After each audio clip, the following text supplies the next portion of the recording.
এদিকে খুলনা অন্তপুরে মা মঙ্গল চণ্ডী পূজা করার জন্য রত হলেন, আর ওদিকে ধনপতি সদাগর তার মন্ত্রী ও সভাসদদের নিয়ে নিজ রাজপ্রাসাদের দিকে করছেন আগমন।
রাজসভায় আহ্বান করেছি।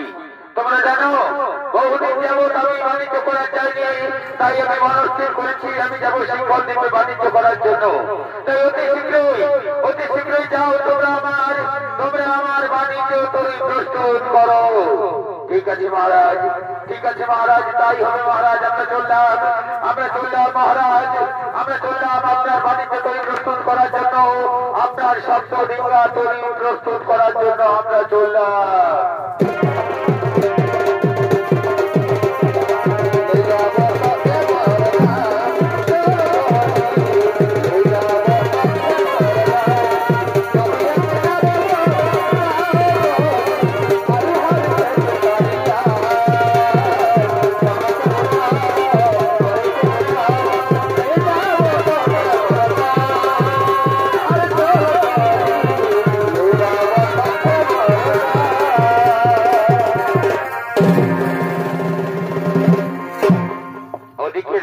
সদাগরের বাণিজ্য তৈরি প্রস্তুত করার জন্য তার মন্ত্রী সভাসদগণ সকলেই গমন করলেন।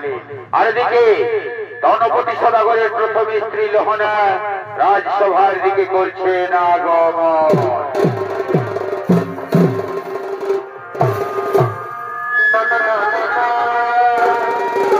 বড় ভাই এবার ভালো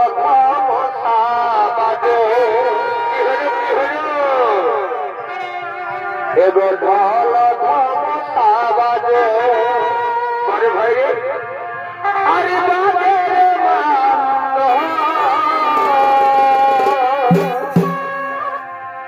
আরে বাজে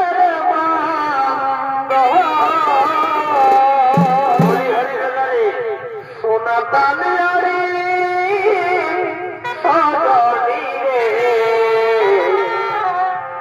বাগান ভাবরা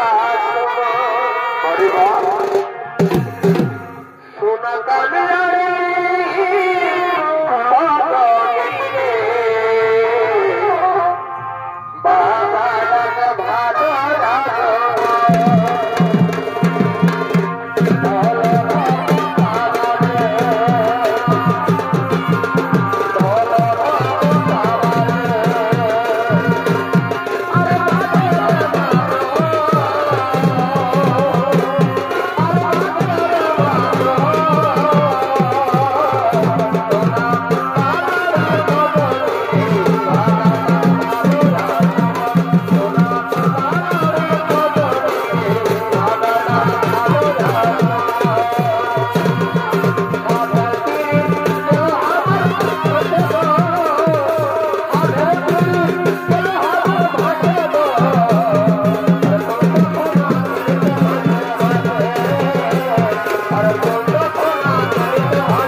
আর যেদিন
বহুদিন আমি সমুদ্র যাত্রায় যাইনি, বহুদিন আমি বাণিজ্য করতে যাইনি, তাই আমি মনস্থির করেছি অতি শীঘ্রই আমি বাণিজ্য যাত্রায় যাব। আমার বাপ ঠাকুর তার 14 পুরুষ সকলেই আমাদের বাণিজ্য করে নিজেদের সংসার জীবিকা হচ্ছে, তাই আমিও যাব বাণিজ্য করার জন্য সিংহল দ্বীপে। অবশ্যই দেবতা আমার, অবশ্যই দেবতা আমার, আমি চাই না যে তুমি সারা জীবন মেয়ে মানুষের মতো ঘরের ভিতরে থাকো, কিন্তু এই সময় মা মঙ্গল চণ্ডীর কৃপায় খুলল না আজ গর্ভবতী। তাই আমি চাই যতদিন পর্যন্ত খুলনার গর্ভ থেকে সন্তান প্রসব না হয় ততদিন পর্যন্ত খুলনার কাছে থাকতে, খুলনার গর্ভের সন্তান প্রসব হওয়ার পর তুমি আনন্দিত মনে তার মন দেখে যাবে বাণিজ্য করার জন্য। আজ আমার কি আনন্দের দিন রহনা, আজকে আমার কি আনন্দের দিন, তুমি আজকে আনন্দের কথা শোনালে রহনা, কিন্তু এই সংবাদ তোমরা আগে আমায় দাওনি কেন রহনা, এই সংবাদ তোমরা আমায় আগে দাওনি কেন? এখন তো আর কোনো অন্যথা করার উপায় নেই, আমি আমার সপ্ত ডিঙ্গাতনি সাজিয়ে ফেলেছি রহনা, আমাকে যেতেই হবে বাণিজ্য করার জন্য। শোনো শোনো রহনা, আমি তোমার হাতে খুলনার দায়িত্ব দিয়ে গেলাম। খুলনাকে তুমি দেখবে রহনা, খুলনাকে তুমি দেখবে, কিন্তু খুলনাকে দেখতে পাচ্ছি না কেন? কোথায় রয়েছে খুলনা? ওই যে স্বামী, ওই যে স্বামী খুলনা অন্তঃপুরে ঘর প্রতিষ্ঠা করে মা মঙ্গলচণ্ডীর পূজা করছে। বারবার মা মঙ্গলচণ্ডী বলতে পারবো না। আমি ওরা স্বামীর উপর নখ করবো। আমি অন্য কোনো দেবতাকে বিশ্বাস করি না। কোথায় রয়েছে খুলনা? শোনো খুলনা, তুমি এই পূজা বন্ধ করো, এই পূজা বন্ধ করো। আমি কোনো মঙ্গলচণ্ডীকে বিশ্বাস করি না। তুমি কি করলে স্বামী? তুমি কি করলে স্বামী? মা মঙ্গলচণ্ডীর ঘটে পদাঘাত করলে স্বামী, মা মঙ্গলচণ্ডীর ঘটে পদাঘাত করলে। শোনো লহনা, আমার রাজ্যে শ্রী ভিন্ন অন্য কোন পূজা আমি বিশ্বাস করি না, অন্য কোন দেবতাকে আমি বিশ্বাস করি না। আমি হলাম শিবের উপাসক সর্ব, কাজেই আমার রাজ্যে অন্য কোন দেবতার পূজা হবে না। শোনো লহনা, আমি চললাম বাণিজ্য যাত্রায়, তাই আমি তোমার হাতে খুলনার দায়িত্ব দিয়ে গেলাম। আর একটা কথা মনে রেখো, খুলনার গর্ভে যদি পুত্র সন্তান জন্ম হয় তবে তার নাম তুমি রাখবে সীমন্ত, এবং যদি কন্যা সন্তানের জন্মগ্রহণ করে তবে তার নাম রাখবে সুমতি। এই আমার আদেশ, এই আমার নির্দেশ। আমি এখন আসি লহনা, আমি এখন আসি।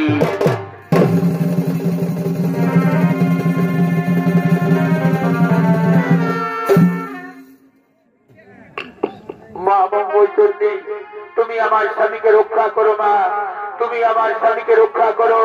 আমার স্বামী যে ভুল করেছে সেই ভুলের জন্য আমি তোমার কাছে করজোড়ে মিনতি করে বলি, মা মঙ্গলচণ্ডী, তুমি আমার স্বামীকে বিপদে আপদে রক্ষা করো। মা, তুমি আমার স্বামীকে বিপদে আপদে রক্ষা করো। চলো খুলনা, আমরা অন্তঃপুরে ফিরে যাই। চলো, আমরা অন্তঃপুরে ফিরে যাই। চলো।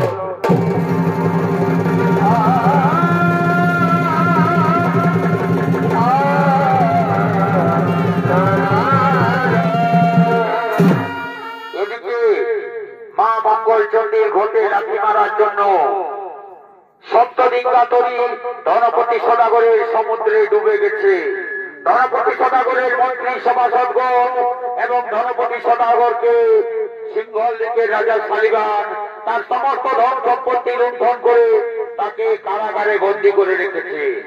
ওদিকে যথার সময়ে 10 মাস 10 দিন পর খুলনার গর্ভ থেকে পুত্র সন্তান জন্মগ্রহণ করেছে। নাম হয়েছে তার সীমন্ত। সীমন্তর আজকে 14 বছর পূর্ণ হয়েছে।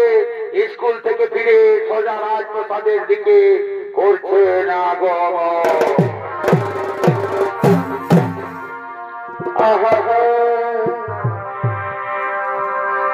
ধনী তোমার কি ভুলা যাই গো, ধনী তোমার কি ভুলা যাই গো। এই আকাশে তারা আর কি বাবা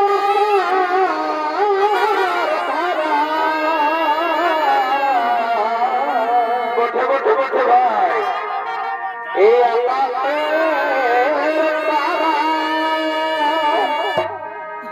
আর কি বাবা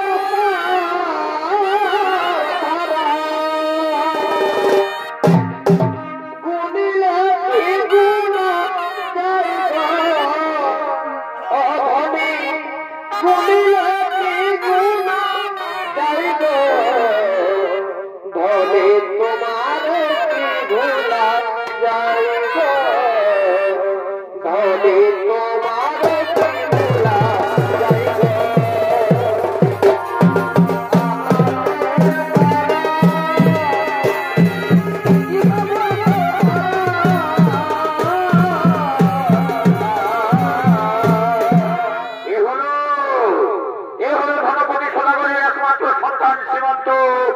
স্কুল থেকে ফিরে সোজা রাজপ্রাসাদের দিকে করেছেন আগমন।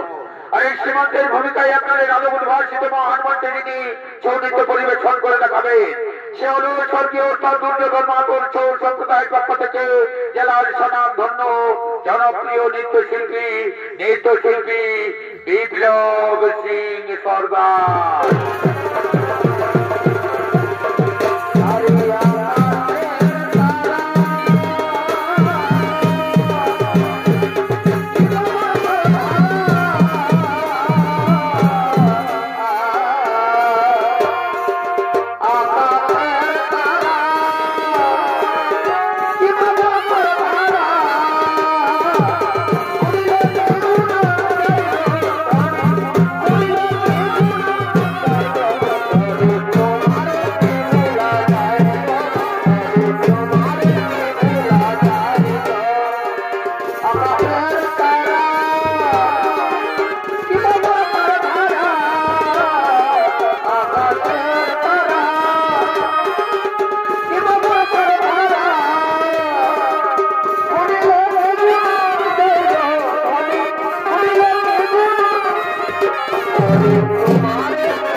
পিতা, কোথায় রয়েছে আমার পিতা?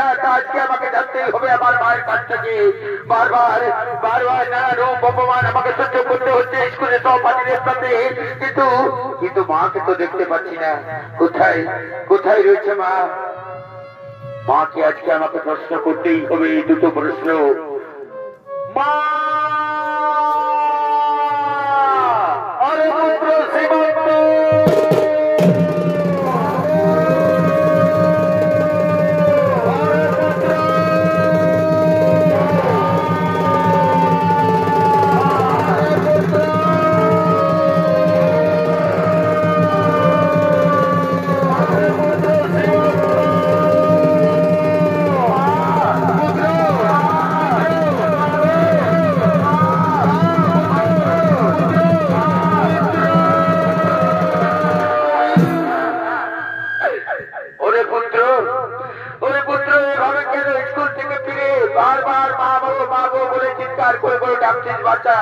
কি হয়েছে তোর? আইনা বাচ্চা, আইনা বাচ্চা আমার করে আই। চল বাচ্চা অন্তপুরে, আমি তোর জন্য কত রূপ খাবার তৈরি করে রেখেছি বাচ্চা। চল অন্তপুরে, চল খাবার খেয়ে আসবি। চল। না না মা, আমি আজ কিছুই খাবো না মা, যতক্ষণ পর্যন্ত তুমি আমার প্রশ্নের উত্তর দেবে ততক্ষণ পর্যন্ত আমি কিছুই খাবার খাবো না, এমনকি অন্তপুরে যাবো না, এমনকি আমি জল পর্যন্ত গ্রহণ করবো না মা। এ তুমি কি বলছো বাবা? এ তুমি কি বলছো বাবা? কে তোমাকে কি বলেছে বাবা? বলো না বাবা, কে তোমাকে কি বলেছে? আগে তুমি অন্তপুরে চলো, খাবার খেয়ে নাও, তারপর তোমার সব প্রশ্নের উত্তর আমি দেবো বাবা। না না মা, প্রতিদিন আমাকে স্কুলের সহপাঠীদের সাথে বহু গঞ্জন আলোচনা করতে হয় মা। আমার স্কুলের সহপাঠীরা আমাকে যারো সন্তান বলে ঘৃণা করে মা। তোমাকে তোমাকে তারা রূপ কলঙ্কিত করে মা। বলো মা, বলো মা তুমি, আমি কার গর্ভে জন্মগ্রহণ করেছি, কে আমার পিতা? এই দুটি প্রশ্নের উত্তর তোমাকে আজ দিতেই হবে মা। এই দুটি প্রশ্নের উত্তর আজ তোমাকে দিতেই হবে। ওরে পুত্র, এই তোমার প্রশ্ন। শোনরে পুত্র, খুলল না হলো তোর গর্ভধারিণী মা, আর আমি হলাম তোর সৎমা। তোর পিতা ধনপতি সদাগর। তুই যখন পঞ্চম মাসের গর্ভে ছিলিস, সেই সময় তোর পিতা বাণিজ্য করার জন্য সিংহল দ্বীপে গেছে, আর এখনো ফিরে আসেনি। কেউ কেউ বলে সিংহল দ্বীপে যাওয়ার পথে তার নাকি সপ্তডিঙ্গা তরি সমুদ্রে ডুবে গেছে। আবার কেউ কেউ বলে ঝড়ের গতিতে সে নাকি দিগ্ভ্রম হয়ে অন্য কোথাও চলে গেছে। আবার কেউ কেউ বলে তাকে নাকি সিংহল দ্বীপের রাজা শালিবান কারাগারে বন্দী করে রেখেছে। মা, মা গো, এ তুমি কি কথা শোনালে মা? তুমি আগে বলনি কেন মা? তুমি আগে বলনি কেন আমি ধনপতি সদাগরের সন্তান? এ কথা তুমি আগে বলনি কেন? ওরে পুত্র, ওরে পুত্র, এই কথা তোমাকে বলে কোনো লাভ নাই পুত্র। এই কথা তোমাকে যথাসময় আমি বলতাম পুত্র। এখন তোর মাত্র 14 বছর বয়স পুত্র, তাই এই কথা তোমাকে আমি আগে বলিনি পুত্র। মা, মা গো, তোমার চোখের জল আমি বুঝবো মা। তুমি আমাকে আশীর্বাদ করে দাও মা। আমি যাব সিংহল দ্বীপে মা, তোমার কলঙ্ক মোচন করার জন্য। ওরে পুত্র, এখনো যে সময় হয়নি বাচ্চা, সিংহল দ্বীপে যাওয়ার বয়স তোর হয়নি। তুই আমার কাছে থাকলে আমার কোনো দুঃখ নেই বাচ্চা। তুই আমার কাছে থাকলে আমার কোনো দুঃখ নেই। মাগো, তোমার মনে প্রাণে কত ভালো বাসা,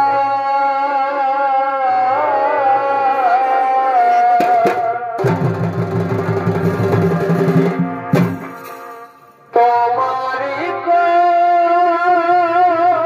করুণা মা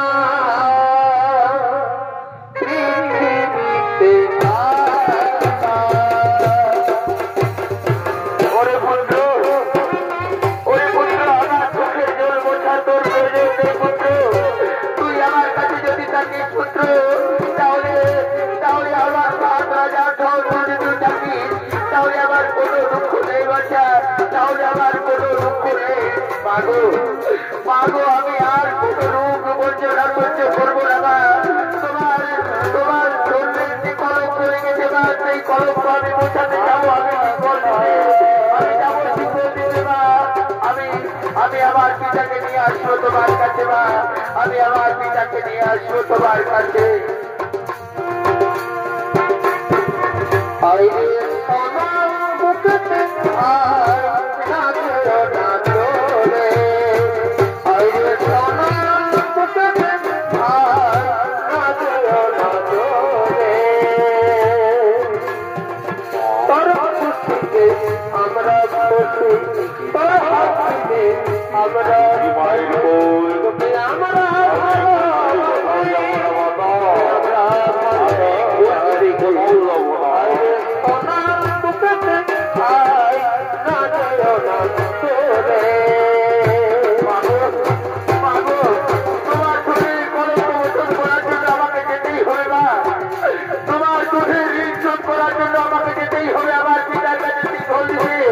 আমার পিতা যদি জীবিত থাকে অবশ্যই তাকে আমি নিয়ে আসবো তোমার কাছে, অবশ্যই তাকে আমি নিয়ে আসবো তোমার কাছে মা।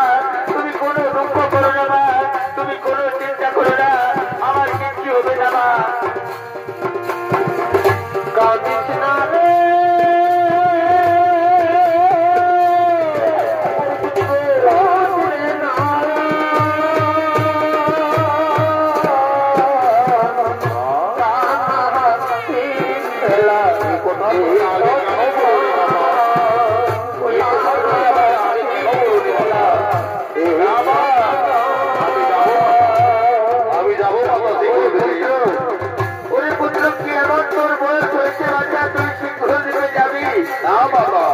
আমার পিতা যখন শৃঙ্খল দ্বীপের বন্দী রয়েছে তখন তাকে মুক্ত করার জন্য আমি যাবো মাতা, আমি যাবো মাতা, তুমি আমাকে বিদায় দাও মাতা।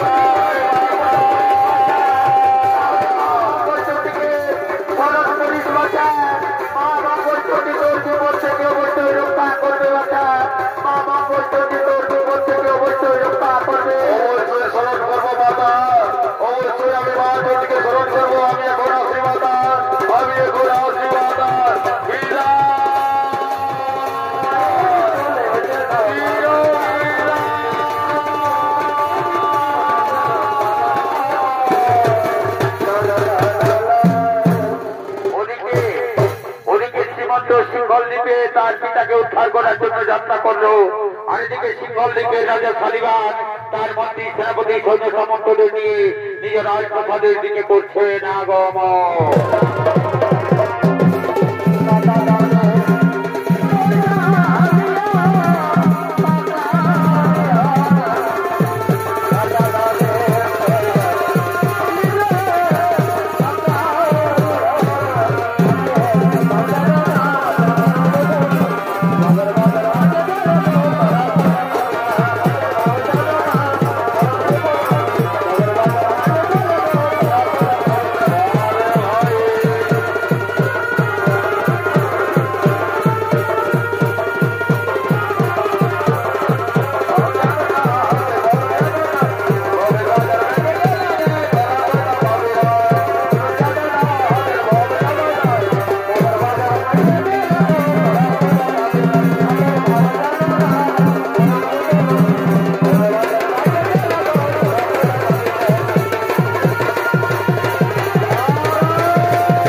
আমার রাজ্যের সমস্ত সম্পদ কুশল রয়েছে তো, কোথাও কোনো শান্তি নেই তো?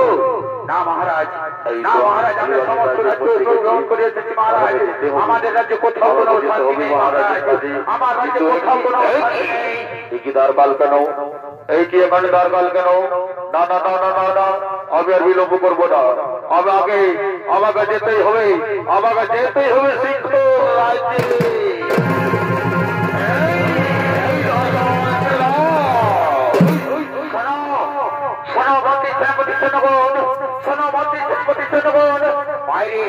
বাইরে কিসের এত গন্ডগোল শোনা যাচ্ছে?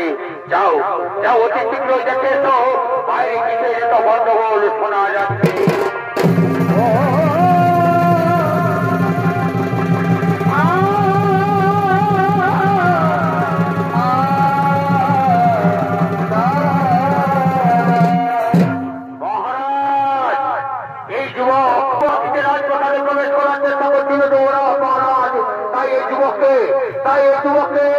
আমাদের তার রক্ষী আটকে রেখেছিল, তাই এত গন্ডগোল শোনা যাচ্ছিল। মহারাজ বলো বলো যুবক, কিবা তব নাম, কোথায় তব ধাম, কিবা হয়তো সিংহল লিখে দেবো আগমন। মহারাজ নাম মোর সীমন্ত পিতা উজ্জয়িনী, বাণিজ্য করার লাগে সিংহল লিপে আছি আমি। ও বুঝতে পেরেছি, বাংলা থেকে তুমি এসেছো বাণিজ্য করার জন্য সিংহল দ্বীপে।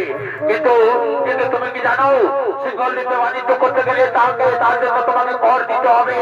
হ্যাঁ মহারাজ, বাণিজ্য করতে গেলে অবশ্যই কর দিতে হবে মহারাজ। আমি তো কর দিতে প্রস্তুত আছি মহারাজ, আমি তো কর দেওয়ার জন্য প্রস্তুত আছি। শোনো যুবক, তুমি কর যখন দেবে তখন বাণিজ্য করার অনুমতি আমি তোমাকে নিশ্চয়ই দেবো। কিন্তু বলো যুবক, তুমি বাংলা থেকে সিংহলে আসার পথে সমুদ্রে কোথাও কি কোনো অলৌকিক দৃশ্য দেখেছো? হ্যাঁ মহারাজ, আপনি ঠিক বলেছেন মহারাজ। বাংলা থেকে আসার পথে আমি সমুদ্রে এক পদ্মের উপরে অপরূপ রমণীর দর্শন করেছি মহারাজ। পদ্মের উপরে এক অপরূপ রমণীর দর্শন করেছি। এই আশ্চর্য কথা বারবার আমার কানে এসেছে। যেই বাংলা থেকে আসে সকলেই বলে তারা নাকি সমুদ্রে পদ্মের উপরে এক অপরূপ নারীকে দর্শন করেছে। কিন্তু এই আশ্চর্য ঘটনা কেমন করে হতে পারে? সমুদ্রে আবার পদ্মফুল কেমন করে ফুটবে, তার উপর আবার রমণী? না, এই কথা আমার বিশ্বাস হয় না, এই কথা আমি কিছুতে বিশ্বাস করতে পারছি না। শোনো যুবক, তুমি আমাকে দেখাতে পারবে সেই অপরূপ রমণীকে? নিশ্চয়ই দেখাবো মহারাজ, নিশ্চয়ই দেখাবো। আমি যখন দেখেছি তখন আপনাকেও আমি নিশ্চয়ই দেখাবো। শোনো যুবক, তুমি যদি সেই অপরূপ রমণীকে আমাকে দেখাতে পারো তাহলে আমি তোমাকে আমার রাজ্যে বাণিজ্য করার জন্য কোনো কর নেব না। আর যদি দেখাতে না পারো তাহলে তোমাকে সারা জীবন আমার অন্ধকার কারাগারে বন্দী থাকতে হবে। ঠিক আছে মহারাজ, চলুন আমার সঙ্গে, আমি অবশ্যই আপনাকে দেখাবো সেই অপরূপ রমণীকে সমুদ্রের মধ্যে। চলুন মহারাজ, চলুন।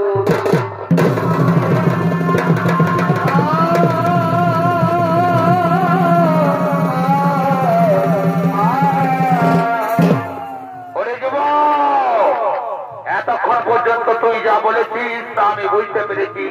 তুই যা বলেছিস সব মিথ্যা। তুই বাংলা থেকে এসেছিস কোন গুপ্তচর থেকে বাণিজ্য করার জন্য আসিসনি। তাই আমাকে বারবার ঘুরি মিথ্যা কথা বলছিস।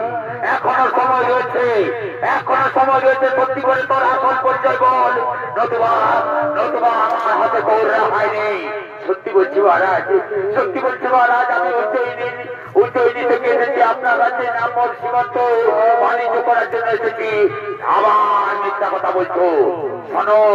শোনো মন্ত্রী সেনাপতি জনগণ, এই যুবক যতক্ষণ পর্যন্ত না সত্য কথা বলে একে ব্যবসা কাজ করতে নিয়ে যাও উত্তর মথানে গিয়ে বলবে জল্লাদকে এই কাটা বন্ধ যেন আমার কাছে নিয়ে আসে। এই মিথ্যা কথা বলার অপরাধে এই যুবকের দায় শাস্তি হওয়া উচিত। যাও, এই যুবককে নিয়ে যাও তোমরা উত্তর মথানে।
তুমি আমাকে ছেড়ে দাও, আমি ফিরে যাবো আমার বাংলায়, আমি ফিরে যাবো উজ্জ্বলী রাজ্যে, তুমি আমাকে ছেড়ে দাও।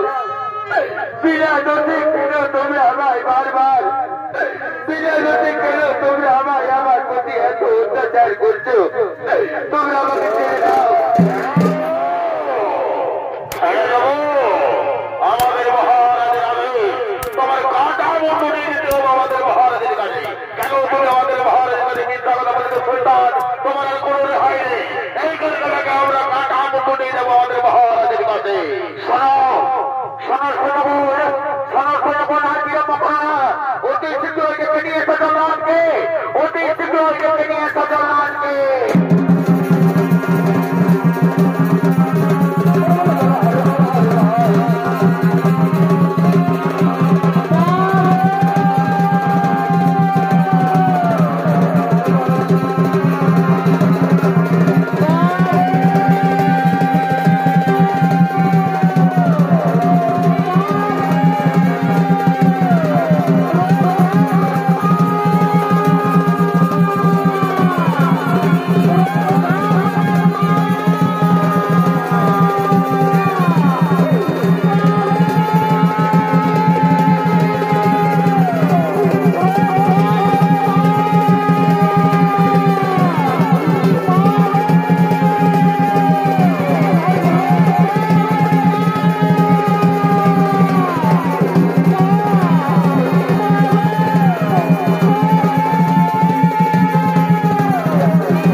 তুমি আমাকে ছেড়ে দাও, ছেড়ে দাও। আমি তো কোনো অন্যায় করিনি জল্লাদ, আমি তো কোনো অন্যায় করিনি।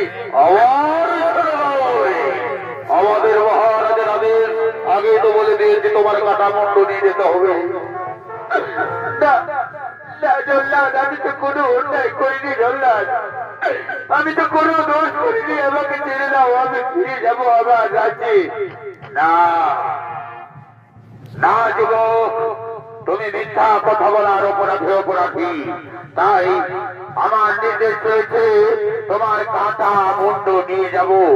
যতই কাকুতি মিনতি তুমি করো, আমার কাছে আজ তোমার কিছুতেই রেহাই নেই।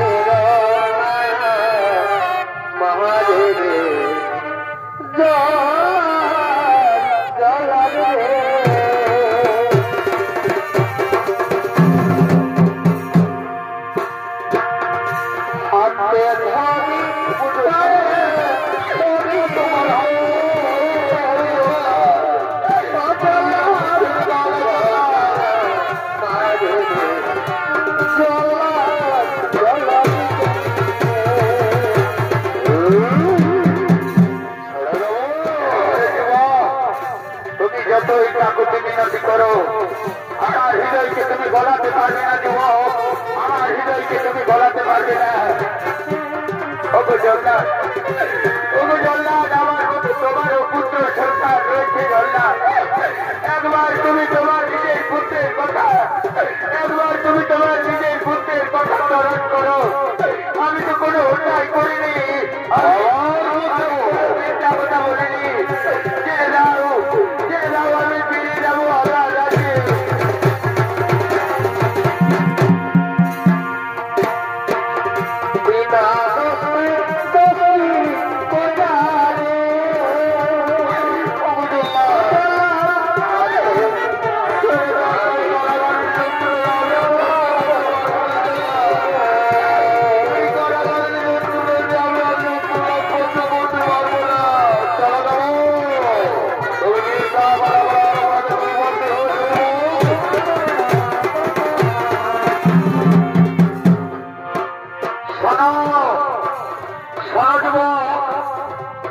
তোমার শেষ ইচ্ছা কি বলো যুবক?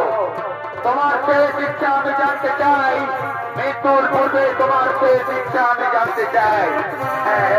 মনে পড়েছে আপনার সময় মা আমাকে বলেছিল, যদি কোনো বিপদে পড়িস বাঁচা তাহলে মা মঙ্গলচণ্ডীকে স্মরণ করি, সেই তোকে বিপদ থেকে রক্ষা করবে। মনে পড়েছে আমি আমার মাকে একবার স্মরণ করতে চাই।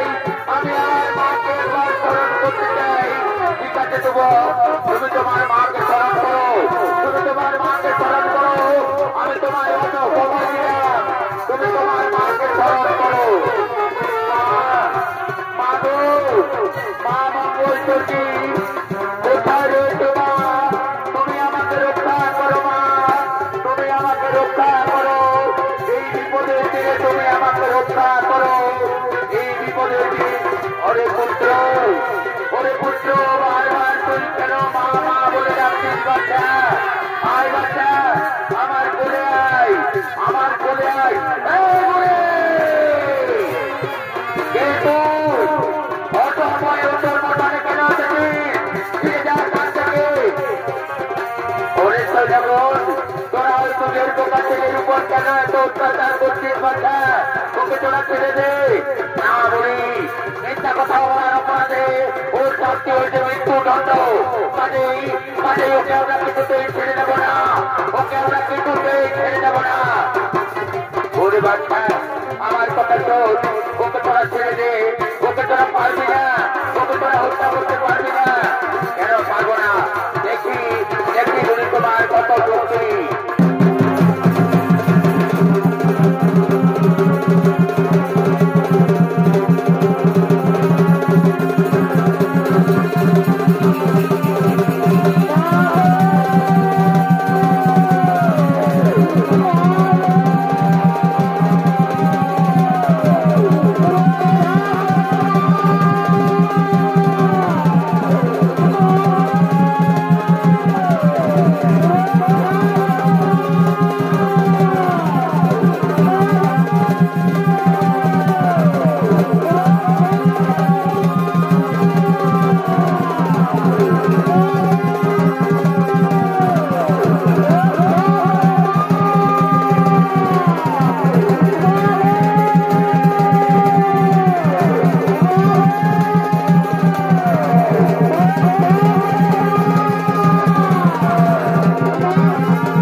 কি হলো সেনাপতিগণ, এ কি হলো সৈন্যগণ, আমার শরীর থেকে খড়গ খসে পড়ে গেল সৈন্যগণ, আমার শরীর থেকে সমস্ত শক্তি কেমন যেন ক্ষীণ হয়ে আসছে, আমার শরীর যেন কেমন দুর্বল হয়ে আসছে, আমি কিছুই করতে পারছি না সৈন্যগণ, আমি কিছুই করতে পারছি না, কেমন যেন আমার শরীর দুর্বল হয়ে আছে।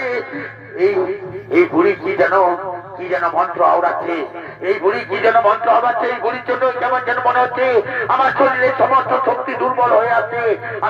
আমি এই যুবককে আর কিছুতেই হত্যা করতে পারবো না। যাও সৈন্যগণ, তোমরা মহারাজকে সংবাদ দাও, আমি এই যুবককে কিছুতেই হত্যা করতে পারবো না।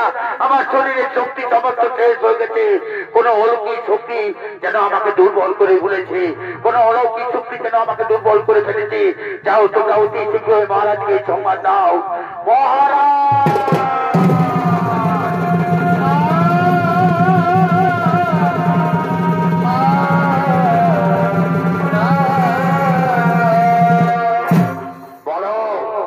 বলো জয়রাজ, শুনলাম তুমি নাকি ওই যুবককে হত্যা করতে পারবে না, কিন্তু কেন, কি কারণে তুমি ওই যুবককে হত্যা করতে পারবে না?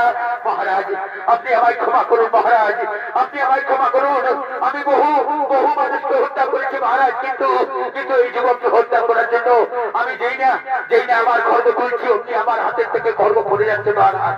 ওই যে সামনে দাঁড়িয়ে রয়েছে বুড়ি, ওই বুড়ি যেন কোন মন্ত্র উচ্চারণ করছে মহারাজ, আর আমার শরীর থেকে সমস্ত শক্তি ক্ষীণ হয়ে আসছে মহারাজ। আমি কিছুই করতে পারছি না মহারাজ, আমি কিছুই করতে পারছি না। কোন অলৌকিক শক্তি যেন আমাকে বাধা দিচ্ছে মহারাজ, কোন অলৌকিক শক্তি। মিথ্যা কথা বলছো তুমি, মিথ্যা কথা বলছো ঘাতক, কোন অলৌকিক শক্তি কেউ কাউকে বাধা দিতে পারবে না। এরপর আমি নিজেই ওই বুড়িকে মশার কাছে তুলে যাবো, ওই বুড়িকেও আমি হত্যা করবো। এই বুড়ি তুই এখান থেকে চলে যা, নতুবা তোকেও আমি হত্যা করবো।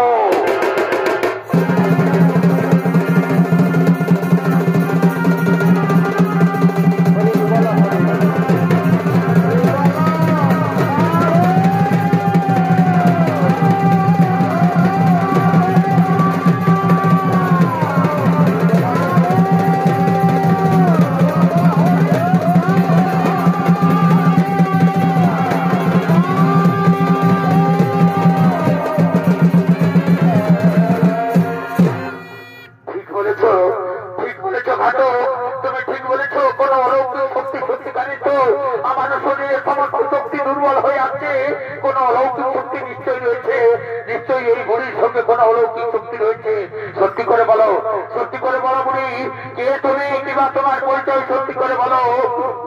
মহারাজ এই যুবককে তুমি ছেড়ে যাও মহারাজ, এই যুবক তো কোনো মিথ্যা কথা বলেনি বাবা, এই যুবক তো কোনো মিথ্যা কথা বলেনি, ওকে তুমি ছেড়ে দাও। না, ও মিথ্যা কথা বলেছে, আমাকে সমুদ্রে কমলে কামিনী রূপ দর্শন করাতে পারেনি, ও মিথ্যা কথা বলেছে। শোনো রাজা, তোমার এই পাপ চক্ষু দিয়ে তুমি কোনোদিন কমলে কামিনী দর্শন করতে পারবে না। তুমি যে অন্যায় করেছো, তুমি বহু নিরপরাধ মানুষকে হত্যা করেছো, বহু নিরপরাধ মানুষকে তুমি কারাগারে বন্দী করে রেখেছো, এমনকি এই যুবকের পিতাকেও তুমি কারাগারে বন্দী করে রেখেছো। তাদেরকে তুমি সকলকে মুক্তি করে দাও, এই যুবককে মুক্তি করে দাও। তারপর এই যুবকের হাত ধরে তুমি যদি দর্শন পাও তো পেতে পারো। সত্যি বলছো বুড়ি, আমি দর্শন পাবো সেই কমলে কামিনী। এই তোরা কে আছিস, কারাগারে সমস্ত বন্দীদের খুলে দে, আর এর পিতাকে নিয়ে আয় এখানে। আজ এদের পিতা পুত্রের আমি মিলন করিয়ে দেব, আজ এদের পিতা পুত্রের আমি মিলন করিয়ে দেব।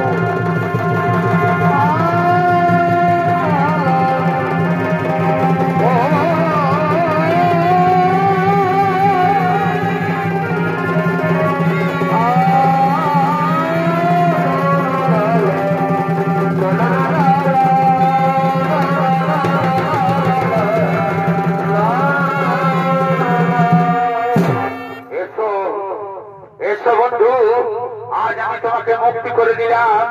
এই যে দেখতে পাচ্ছ তোমার সামনে দাঁড়িয়ে রয়েছে, এ হলো তোমার পুত্র সীমন্ত।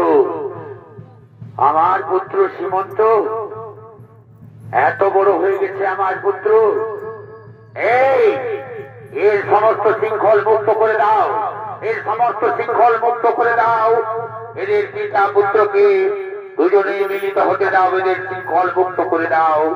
যাও যাও, তোমাকে আমরা মুক্তি করে দিলাম। বুড়ি, এখনো তুমি তোমার আসল রূপ দর্শন দিলে না। তোমার কথা মতো আমি দুজনকেই মুক্তি করে দিয়েছি, তো এখনো তুমি তোমার রূপ দর্শন দিলে না। দেবেও আচ্ছা, আমার আসল রূপ তুমি অবশ্যই দর্শন পাবে, আমার আসল রূপ তুমি অবশ্যই দর্শন পাবে।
Namaste.